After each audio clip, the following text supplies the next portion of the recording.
Press meet పెట్టే కారణం ఏంటంటే రాజకీయ ప్రాధాన్యత లేకుండా పోవడం చాలా బాధాకర విషయాన్ని అనుకుంటాను. ఎందుకంటే ఏ పార్టీ వచ్చినా దాన్ని కొమ్ము కాసి ఈరోజు ముందుకు తీసుకెళ్లే వ్యక్తి ఎవరంటే ఒక మాదిగ కులస్తులు. అదేవిధంగా ఈరోజు ప్రభుత్వాలు ఏర్పడిన తర్వాత కూడా మమ్మల్ని వాడుకొని పక్కన పెట్టడం చాలా ఇబ్బందికర విషయాన్ని కూడా నేను ముఖ్యంగా మనం చేస్తున్నాను. అదేవిధంగా రేపు నామినేటెడ్ పోస్టుల్లో కూడా మాదిగ సరైన ప్రాధాన్యత ఇవ్వాలి. అదేవిధంగా ఆర్పిఎస్ ఉద్యమానికి చేదోడు వాదోడుగా మొదటి నుంచి ఉంటూ ఈ ఉద్యమాన్ని ఈ జిల్లాలో ప్రోత్సహించిన వ్యక్తి, ఈ కార్యక్రమానికి అధ్యక్షత వహించిన పెద్దాడ రమణ గారికి ఈ సందర్భంగా ప్రత్యేక అభినందనలు తెలియజేస్తా ఉన్నాను.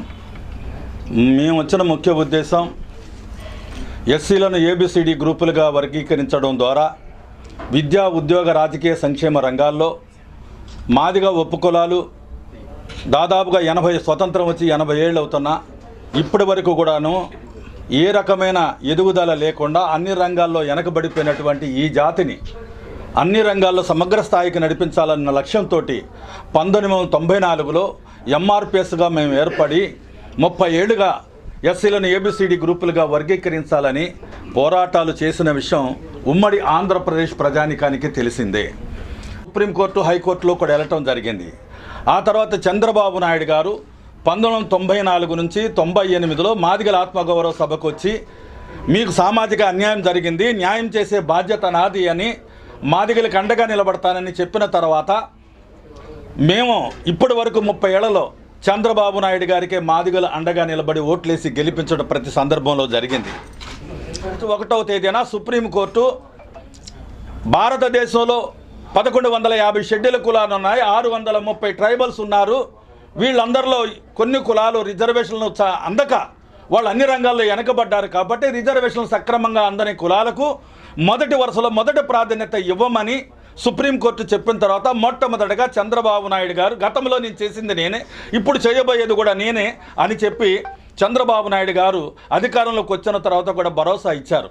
ఆ ఇచ్చిన తర్వాత కూడా ఆయనకి కృతజ్ఞత యాత్రలో పెట్టి రాష్ట్రం అంతా కూడాను గతంలో చేసింది ఆయన గతంలో చేయటం వల్ల 22,500 ఉద్యోగ 15% షెడ్యూల్ కులాలకు ఇవ్వాల్సినటువంటి రిజర్వేషన్లలో 7.5% మాలలకు ఇస్తాం, 6.5% మాదిగలకు ఇస్తాం, 1% ఉపకులాలకు ఇస్తామని రాజీవ్ రంజాన్ ఏకసభ్య కమిషన్ ఒక నివేదిక ఇచ్చింది.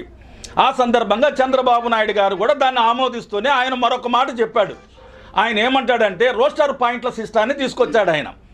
ఈ రోస్టర్ పాయింట్లు ఏదైతే ఉన్నదో 200 ఉద్యోగాలు వస్తే ఆ 200 ఉద్యోగాల్లో మీ షెడ్యూల్ కులాలకు ఇవ్వాల్సినటువంటి కోటాలో మొదటి కోటా 100 ఉద్యోగాలు ఇస్తాం, ఆ 100 ఉద్యోగాల్లో మీ 15% రిజర్వేషన్ ఏదైతే ఉన్నదో మాలలకి మొదటి వరుసలో 8% ఇస్తాం, రెండో వరుసలో మాదిగలకి 6% ఇస్తామని చెప్పడం జరిగింది.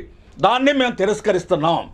వ్యతిరేకం కాదు, గతంలో చేసింది ఆయనే, ఇప్పుడు చేయబోయేది కూడా ఆయనని మేము పూర్తి నమ్మకంతో కలిగి ఉన్నాం. అదే సందర్భంలో ఈ రోస్టర్ పాయింట్లలో మేము వ్యతిరేకిస్తున్నది ఏమిటంటే 7% మాదిగలకు ఇవ్వండి, 7% మాలలకు ఇవ్వండి, ఉపకులాలకు 1% ఇవ్వండి, ఇదే సమానాయం. మరి 30 ఏళ్ళు పోరాటం మేము చేసింది దేనికే ఈ సందర్భంగా మేము అడుగుతా ఉన్నాం.